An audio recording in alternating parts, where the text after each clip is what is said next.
What's up, your gang peeps, Padawans? Alright, after WrestleMania Night 2, WrestleMania 37, that is, my thoughts on it are just, it was hit and miss. It was up and down the whole night, especially the first match of the night, Orton versus The Fiend, and it started off awesome with Alexa Bliss just basically turning that lever on the Jack in the Box, and then it opens up with the Fiend rising up. That was awesome. And then it started off with the Fiend jumping off in a Stone Cold way, Steve Austin, and jumping from the Jack in the Box onto Orton, and that was awesome. Now the ending, I was like, what? It was like, because as we all watched, for those of us who watched on Peacock, Alexa Bliss stopped the match in a way that distracted him by just sitting there on top of the Jack in the Box and just doing this, holding out her hand, and all that ooze, that black ooze coming out from a device on her forehead, that little tiara thing or something like that, and it just leaking out, and that distracted the Fiend, and then it ultimately gave Orton the opening to just do the RKO and got the win. And I was like, so that's how it ended?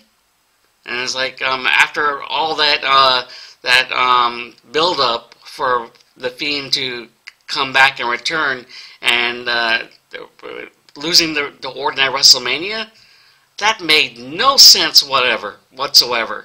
And that brings up the question if Alexa Bliss betrayed the Fiend to the point where she has a new herald in the wings. Maybe Aleister Black, who we haven't seen in a while, hopefully he may end up showing up either tonight as a new character to be managed by Alexa Bliss, and maybe Aleister Black's new character, who possibly is coming back. Maybe he's been off TV for a while in order to face the Fiend. Who knows what's going to be planned with the storyline by WWE, the powers that be, and by Vince McMahon. And the bigger question is, was Alexa Bliss and Orton working together all along? But yeah, I'm going with the first scenario right there, that maybe Alexa Bliss was sick and tired of waiting for the Fiend, and then she ends up bringing a new monster to face the one that she betrayed when it comes to the Fiend. And hopefully we'll get those answers tonight, maybe after WrestleMania, the night after WrestleMania. So yeah, looking forward to that. Maybe, hopefully, let's find out tonight. And yeah, that would end up leading to the next match, which was a whole mess altogether when it came to the tag team turmoil match that resulted in the win for Jax and Baszler against Tamina and Hart, Natty Hart. It was just a whole big mess, a sloppy match all around, and I wasn't really I didn't get into the match. I thought that Tamina and Hart were going to end up winning because Tamina deserved a title win for all the time she spent in WWE, and that was just my opinion right there. And then, yeah, it was just a sloppy wrestling match altogether, and I didn't really wasn't invested in it as that much as with the tag team turmoil match with all the ladies in the first night of WrestleMania. But anyways, Zayn versus Owens, it was a pretty good match. They were all best friends, former best friends, just beating the crap out of each other. And then, as expected, Owens wins with a stunner, and then he stuns Logan Paul, which I thoroughly enjoyed that. In any case, and now the segment in between after the Owens Zayn match, yeah, it it was pretty awkward to say the least.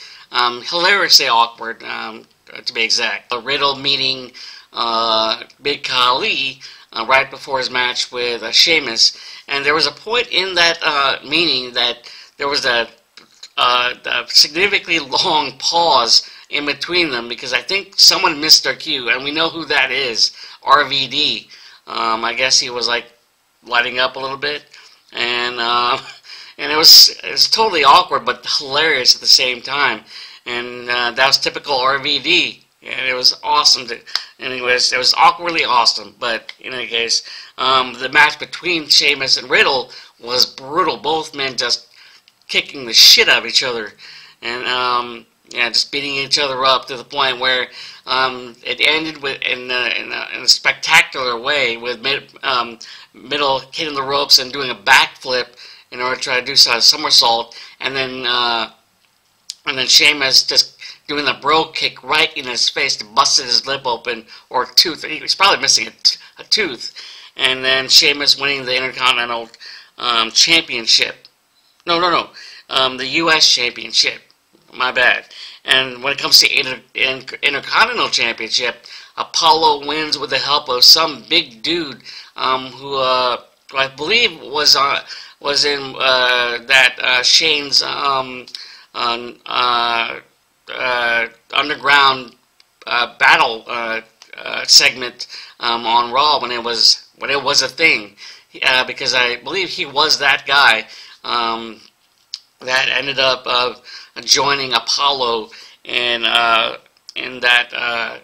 his faction, and yeah, for a Nigerian drum match, it was there were hardly any drums involved really, just some tables and a Singapore cane, but there was like that little gong that I think was involved as well. But yeah, Apollo, the new Intercontinental Champion. And there were a lot of title changing hands, especially when it came to Rhea Ripley winning against Asuka, having her WrestleMania moment, and big ups to her. And yeah, Asuka has had the belt for a while, so it's Rhea Ripley's time now. And then this leads to the main event with Roman Reigns, Daniel Bryan, and Edge. I was fully expecting Edge to win and have his WrestleMania moment in which he never lost the belt. He had to give it up because of being forced to retire. And it was brutal, to say the least, as each man, each wrestler, all three men, giving it their all, and then it ultimately came down to Jey Uso it was a no disqualification match in the first place, and then it just Roman Reigns was just he is the head of the table, and he ultimately won, which I'm thinking that they have a bigger plan for Edge, knowing that he possibly